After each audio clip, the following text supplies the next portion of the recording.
morning, good afternoon, good evening, no matter where you are in the world. Welcome to our very first candid conversation with myself and Dr. Wayne, who's a good friend of mine from Australia. Thank you, BK. Thank you very much. And I'm really looking forward to this. I'm really excited because the two of us have got so much knowledge that we just want to share with everyone. So this being our first, it's going to be a milestone, and we're just going to really help people the best we can. I'm really looking forward to it. So thanks, BK, and my good friend BK. We met 3 years ago, about 3 years ago. I think it's closer to two, but it Two, feels two like years. three. Okay. 2 years ago. So it's been a great journey of friendship and just enjoying each other's company and traveling in different parts of Asia. It's been fantastic. And Australia. Come over to Yep. Oz. Yes, I've made it to Australia. I met up with Dr. Wayne. So we kind of got together a couple of actually about 2 months ago already. We Yeah. kind of got together and we're thinking like, what can we do to give out more value to the community? And we kind of wanted to do something. Then we were talking about it quite a bit, but later on we wanted to manifest something that I think both of us also have a strong opinion or feeling about, which is the fact that sometimes we shoot first and aim later. Correct, Dr. Wayne? Yeah. Yeah. Being in this industry in terms of helping people, being a practitioner, but as you're aware as well, I had a marketing and I helped other wellness practitioners, including medical doctors and naturopaths, and even businesses, whoever wanted to come on board in the coaching side of it. And the interesting thing is that we all struggle in the same way, and that is we want things to be perfect. And I was even talking about this last night at a seminar with a couple of practitioners. I was doing a talk last night at a seminar. A couple of practitioners come up and they were talking about how they wanted to put this seminar together and do different things. And they were saying they're putting it off and putting it off because they wanted it to be perfect. And I think with our discussions over the last couple of months, we wanted to do this, we wanted to do that, and we're going backwards and forwards and said, okay, let's just do it. Yes.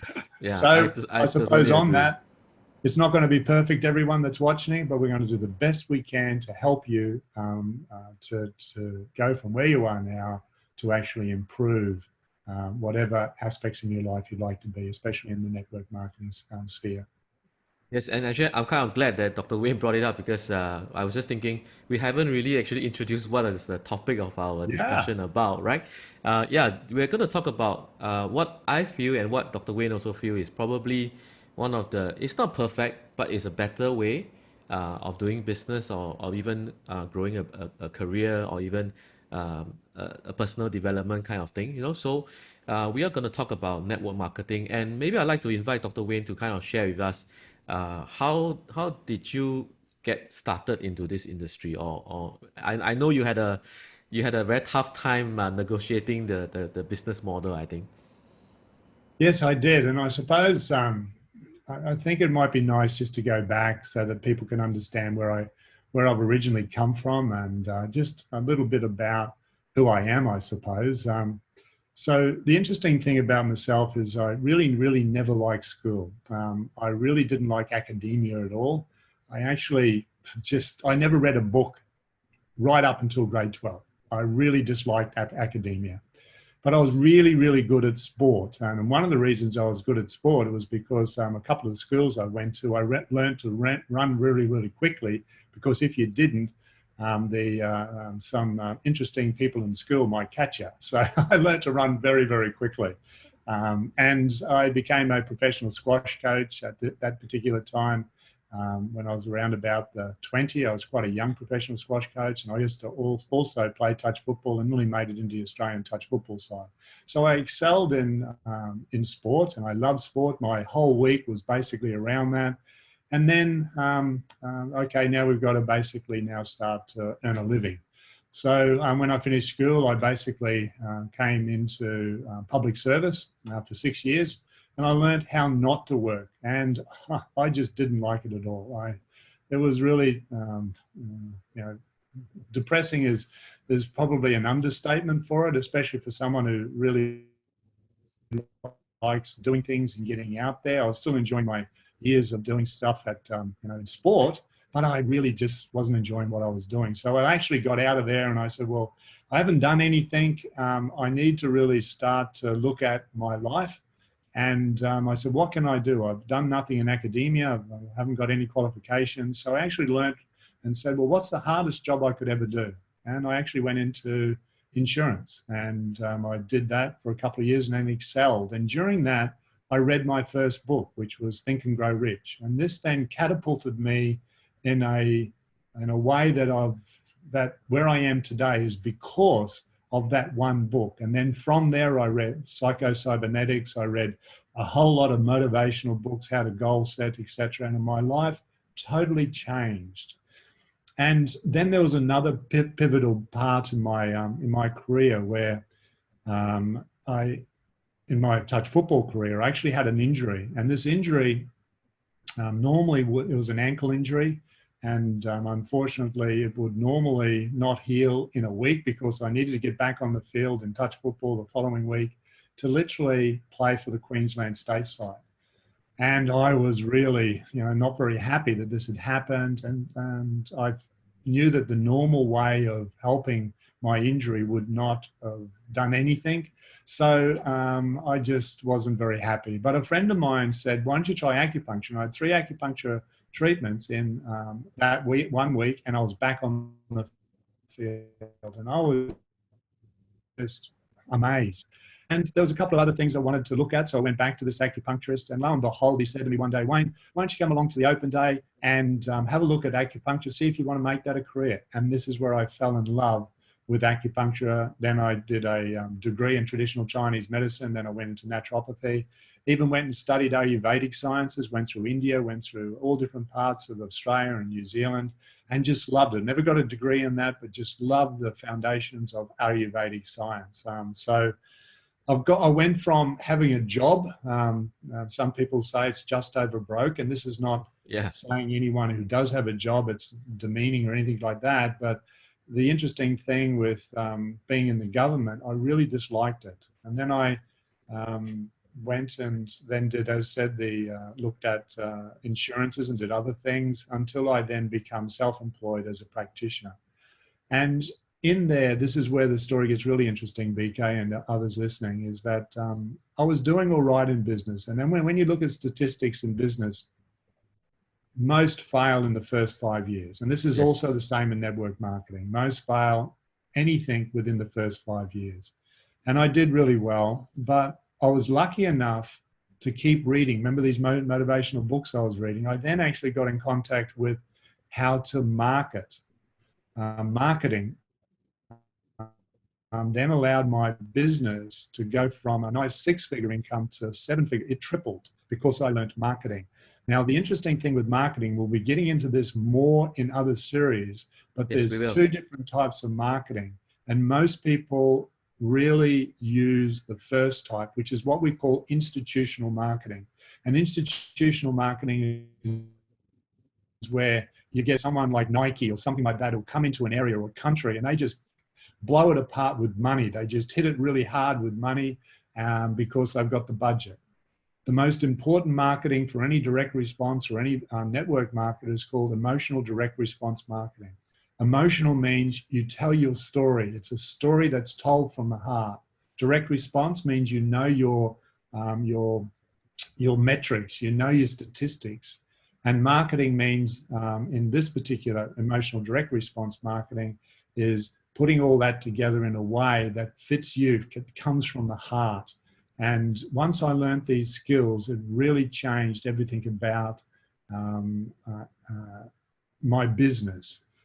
Then, as BK mentioned, I really had a dislike about network marketing. I just had this mental flaw, this belief, and something interesting we'll get into as well, because the mind is quite interesting in terms of how it can limit us in anything we do. And I had this belief, and I believe this belief was probably given to me by someone else, because when you look at science and even ancient medicine, they both say that 90% of our thoughts was programmed prior to the age of 7. 90% of our thoughts programmed prior to the age of 7. So 90% of the way I think is someone else's thoughts when you look at that. And once again, we'll get into this and more in other areas, but just Yes, we will. to round this off. Sorry, mate. Yes, we will. Yes.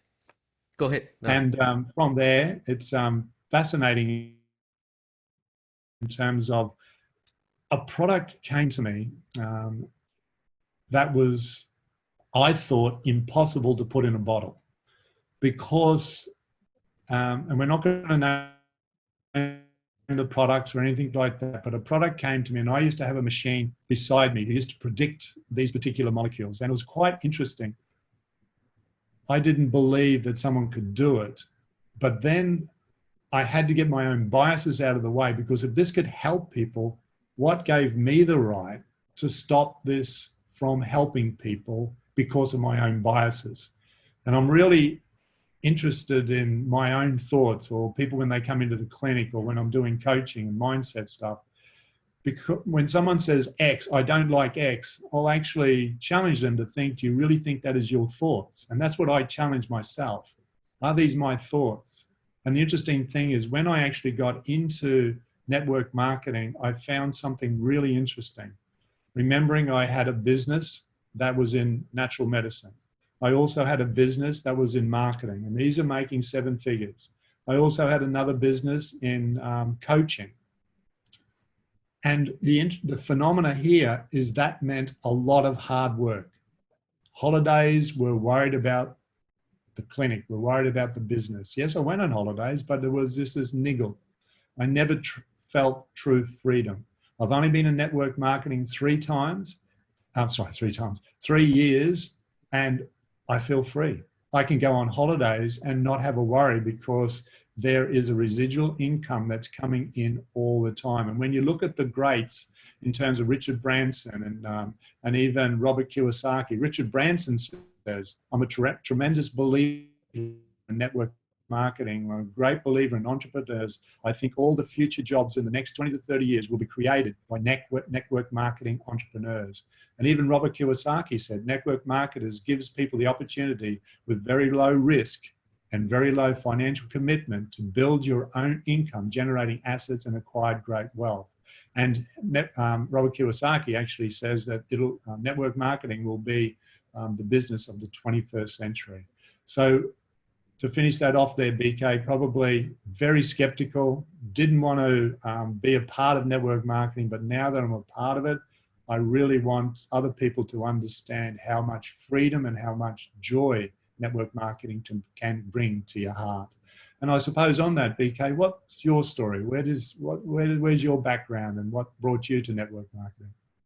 Yeah. So my story is actually a lot simpler in a way than Dr. Wayne, But as you can hear from his story, I think there's a lot of things that we can pick up.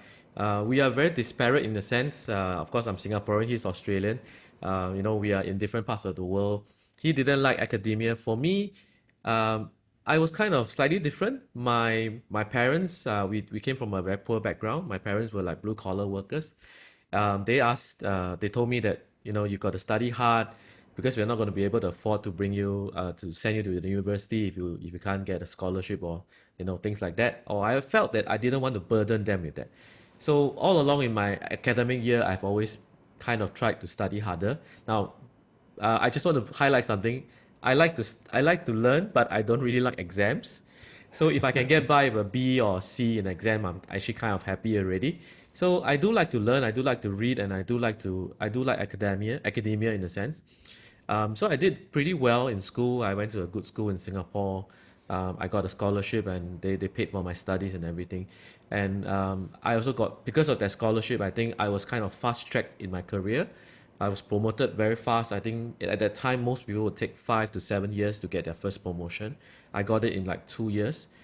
So that was because of the scholarship. I was kind of fast-tracked. But as I got promoted, I kind of felt that the reason why I got promoted was also going to be the reason why I'm not going to get promoted more, because I'm a I'm a very straight shooter kind of guy. I like to say things the way it is, and that got me my first promotion. But I also realized once I got to that level, I had to be politically correct and all those things. So and I realized that I probably like one of our other good friends, which we might invite for a guest speaker one of these days. He says that he's pathologically unemployable. I kind of think I'm also like that. And somebody introduced me to this model of network marketing, and I think that it just made a lot of sense because to me, and I was exploring business model. So I have been trying other things before. After I left the teaching service, I kind of like tried a search engine marketing business. I've did some e-commerce business as well, and all in all, I've kind of looked into business models, and all these different journeys that I've took in the past kind of led me to the understanding that one, I wanted a business that was leveraged, right? I want to be able to leverage my time. Two, I wanted a business that it is not just my efforts because when I was doing e-commerce, while we were doing well, I kind of felt that a lot of things were on my own shoulders. I had to find a lot of things on my own. And if I stopped working, the income also stopped in that sense. So I told myself that the next thing I'm going to do has to be leverage, has to be a team effort. And that was really what kind of made a lot of sense when network marketing came along, right? Of course, uh, we're not going to go into all these things, but I just wanted to give you a very quick overview that different people can come to the same industry. I think it's an industry that is very welcoming, and I also like to highlight something that I kind of have come to appreciate lately: the fact that we are never arrogant enough to believe that we are the only industry that will work for people, right? We are not arrogant enough to think that we are the only opportunity out there. But I think what we want to put out from this series of conversations is that we just want to help you understand if you are not in the industry yet. But if you are in the industry, we also like to help you to maybe go even further, right? I've learned a lot from Dr. Wayne, and Dr. Wayne has been a mentor in many ways. And I think from what he has shared just now, you can understand that he has a wealth of knowledge, both in as a practitioner and also as a coach, as a business coach, and also, of course, as a successful veteran in this industry already. I mean, he says 3 years, but I think he's already become a veteran in the industry. So with that, we want to keep these sessions kind of bite-sized. So I think that's all the time we have for today. Look forward to our next session. We'll put it out in the cyberspace. We're going to put it out in many forms. So subscribe. We'll definitely have a way for you to subscribe to future episodes.